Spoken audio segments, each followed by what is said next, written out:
ఇక అది పక్కన పెడితే ఇండియా కూటమికి 57 సీట్లే. అవినీతి లేని మోదీ ఒకవైపు, కోటీశ్వరుడైన రాహుల్ ఒకవైపు. ఎవరికి కావాలనో ప్రజలే ఆలోచించుకోవాలి. అమిత్ షా ఏమంటాడు?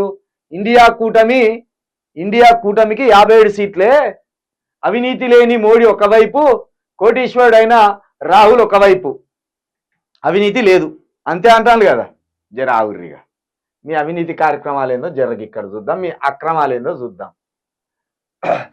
అవినీతి కాలేదట. రఫేల్ కుంభకోణం ఎవరిది? గాలి జనార్దన్ రెడ్డి ఏ కుంభకోణం చేసి మీ పార్టీలోకి వచ్చిండు? దేశ జనాభా 142 కోట్లు అనుకుందాం. మోడీ ఒక్కడు చేసిన అప్పు 151 కోట్లు, 151 లక్షల కోట్లు. 76 సంవత్సరాల్లో ఎవడు చేయని అప్పు మోడీ ఒక్కడే.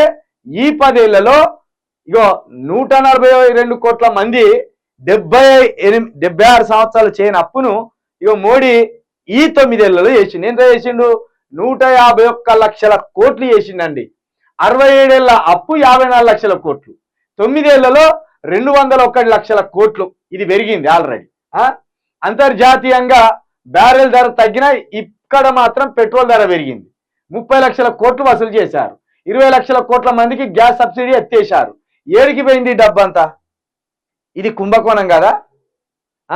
ఇక సంపద పెరిగిందా? ఉపాధి పెరిగిందా? విద్యారంగం బాగుపడ్డదా? వైద్య రంగం ఉచితంగా వైద్యం అందిస్తుందా?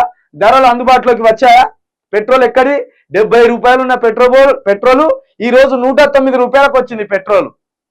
అది మాట్లాడొద్దా మనం? ఇక ధరలు అందుబాటులోకి వచ్చాయా? ఇంధనం అందేది ఎంత? ఇక ప్రభుత్వ సంస్థలు స్థాపించబడ్డాయా? కొత్త ప్రభుత్వ సంస్థలు ఏమన్నా స్థాపించబడ్డాయా? ప్రైవేట్ రంగాన్ని ఏమన్నా అదుపులో ఉంచిలా?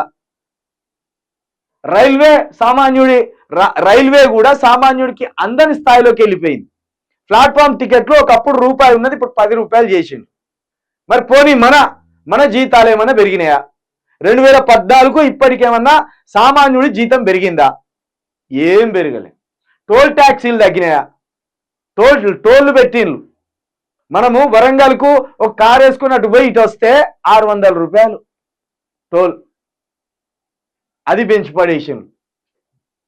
ఇక రైతులకు బ్యాంకుల్లో అప్పు పుడుతుందా? అప్పు ఇచ్చే పరిస్థితి ఉన్నదా? లేదు. బడాబాబులకు మాత్రం లక్షల కోట్లు ఏం చేసిండ్రు? సబ్సిడీ కింద ఇచ్చి పడేసిండ్రు. ఇట్లా ఇన్ని ఉన్నాయి. ఇక అసలు గ్యారెంటీ, మన గ్యారెంటీలకు బతుకున్నది అసలు. ఇక 75 ఏళ్ళ అంబేద్కర్ రాజ్యాంగం ఎత్తివేయడం, దానికి గ్యారెంటీ లేదు. ఎస్సీ ఎస్టీ ఓబీసీ రిజర్వేషన్ రద్దు గ్యారెంటీ. ఇక పేదలకు విద్యా వైద్యం ఉపాధి గ్యారెంటీ లేదు. పింఛన్లు రైతులకు సబ్సిడీ ఎత్తేయడం గ్యారెంటీ. ఇట్లా ఇన్ని ఉన్నాయి. ఈడీ సిబిఐ విచారణ సంస్థ దుర్వినియోగం గ్యారెంటీ. రాజకీయ ప్రత్యర్థుల్ని కేసులతో వేధించడం గ్యారెంటీ. దొంగలు పార్టీలో చేరితే కేసుల మాఫీ గ్యారెంటీ. బ్రాహ్మణ మనువాద రాజ్యాంగం గ్యారెంటీ. మీడియా ప్రజలకు ముఖం చాటేయడం గ్యారెంటీ. కోర్టు పోసి గంటకో కోర్టు వేసి ఫోటోషూట్లు గ్యారెంటీ. ఎవరు? మోడీ. ఇట్లున్నాయి. ఇక మీరు కుంభకోణాలు చేయలే, కుంభకోణాలు చేసిన వాళ్ళు రానియలే అంటానుగా. బ్రిజ్భూషణ్ అయినటోడు లేడీ రెసిడెంట్లను లైంగికంగా వేధించిందని చెప్తే వీనికి టికెట్ ఇచ్చిండు. అది పట్టించుకోలే.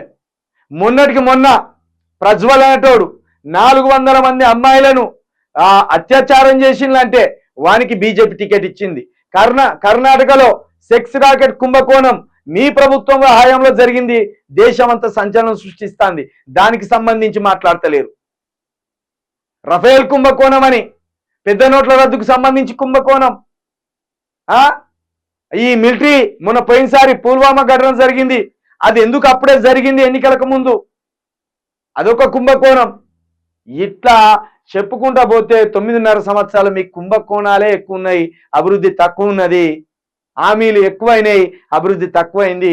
మీరు మాట్లాడతానులా పైగా మణిపూర్లో అల్లర్లు, మణిపూర్లో అత్యాచారాలు, కర్ణాటకలో హిజాబులు వెళ్ళి ఎన్ని కుంభకోణాలు, ఎన్ని అరాచకాలు, ఎంత విధ్వంసం. దేశంలో ఆఖరికి జై శ్రీరామ్ అంటేనే ఉండాలి, జై శ్రీరామ్ అనకపోతే ఉండకూడదు అనే కాడికి తీసుకొచ్చాను దేశాన్ని. కాబట్టి మీరు కుంభకోణాల గురించి మాట్లాడితే తీవ్రవాదులు, మీరు నీతి నిజాయితీ గురించి మాట్లాడితే తీవ్రవాదులు మానవత్వం చాటండి అని రాలి తీసినట్టు ఉంటుంది. కాబట్టి మీరు మాట్లాడొద్దు, ఆ అర్హత మీకే లేదు. ఎవరు కావాలో ప్రజలు తెలుసుకోవాలి. ముస్లిం రిజర్వేషన్ రద్దు చేసి బీసీ ఎస్సీ ఎస్టీలకు అందిస్తాం. అసలు ముందు మీరు పార్లమెంట్లోకి వెళ్ళి మీరు ముందు వెళ్ళిపోరు. మీ శాతం ఎంత, మీరు ఎంత ఉన్నారు, అసలు మీరు ఎట్లా, మీకు పాలించే అర్హత ఎక్కడి? అమిత్ షా గారు, మీరు మమ్మల్ని పాలించే అర్హత ఎక్కడిది? 1% లేని మీరు మాకు రిజర్వేషన్లు ఇచ్చుడేంది? తిరిగి మేము కదా మీకు రిజర్వేషన్లు ఇవ్వవలసింది. ఎస్సీ బీసీ ఎస్టీలకు అధికారం చేతిలో ఉంటే మీకు ఏది, ఇప్పుడు కొమటి వారు కావచ్చు, బహమన వారు కావచ్చు, వాళ్ళకి ఇస్తాం రిజర్వేషన్లు, 1-2% రిజర్వేషన్లు ఇస్తాం. దాంతో మీరు ఉద్యోగాలు చేసుకోర్రి, అధికారం మా చేతులు ఉంటుంది. అయోధ్య రామాలయ ప్రారంభానికి పిలిస్తే రాహుల్ సోనియా ఖార్గే ఎందుకు రాలే? వాళ్ళు ఇష్టం. నువ్వు పిలిస్తే రావాలా? నువ్వు పిలిస్తే రావాలానే? మా పిల్లని ఇస్తామని మిమ్మల్ని పిలుస్తాం, వస్తారా? రారు. వాళ్ళకు కూడా ఇష్టం లేదు. అంటే నువ్వు తినమన్న తిండి తినాలి, నువ్వు వేసుకోమన్న బట్టలు వేసుకోవాలి, నువ్వు ఏడికి పిలిస్తే వాడికి రావాలా? అదా ప్రజాస్వామ్యం? వాళ్ళు ఇష్టం ఉంటే వస్తారు, లేకపోతే లేదు. నువ్వేవాడు చెప్పడానికి? దీన్ని సెన్సిటివ్ చేసి ఇగో రావాలే, రామ మందిరానికి రాలే అంటే రాముని ద్వేషిస్తాను వీళ్ళు అని ఇట్లా చెప్పడం, ఇదా నీ సంస్కారం? ఇదా నీ రాజకీయం? వాళ్ళు మసీదుకు పోరు, చర్చికి పోరు, రామ మందిరానికి పోరు, అది వాళ్ళ ఇష్టం. దేవుణ్ణే మొక్కరు వాళ్ళ ఇష్టం. నీకెందుకు? నువ్వు ఎట్లా పరిపాలిస్తావు, ఎట్లా అభివృద్ధి చేస్తావు అది చెప్పు. ఓవైసీలకు కోపం వస్తుందన్న భయంతో దూరంగా ఉన్నారు, ఉండవచ్చు, వాళ్ళ ఇష్టం. అది నీకేంది? నీకేం బాధ అవుతుంది? నీకు ధైర్యం ఉంటే ఓవైసీని లోపలేయరాదు? నీకు ధైర్యం ఉంటే కుంభకోణాలు చేసిన వాళ్ళని లోపలేయరాదు? నీకు ధైర్యం ఉంటే గాలి జనార్దన్ రెడ్డిని లోపలేయరాదు? నీకు ధైర్యం ఉంటే ఇప్పుడు బ్రిడ్జ్ భూషణ్ గాని లోపలేయరాదు? నీకు ధైర్యం ఉంటే ఆ సెక్స్ కుంభకోణంలో దొరికిన వాడు ప్రజ్వల్ గాని లోపలేయరాదు? వాళ్ళని ఇడిచిపెట్టి గీనెక్కే ఓవైసీ గురించి ఎందుకు మాట్లాడుతావు? రాష్ట్రాన్ని కేసీఆర్ బర్బాద్ చేసిండు, అదే బాటలో రేవంత్. నువ్వు కూడా బర్బాద్ చేసినావు. నువ్వే సకదిద్దినావు. రాష్ట్రంలో 10కి పైగా ఎంపీ సీట్లు గెలుస్తామని ధీమా. మీరు గెలిస్తే మా బతుకులు ఆగం, మరింత రోడ్డున పడే అవకాశం వస్తుంది మాకు. కాబట్టి నేను మరీ చెప్తున్నా, 2 జాతీయ పార్టీలను తెలంగాణ రాష్ట్రంలో బొంద పెడితే తప్పించి మన బతుకులు బాగుపడాయి.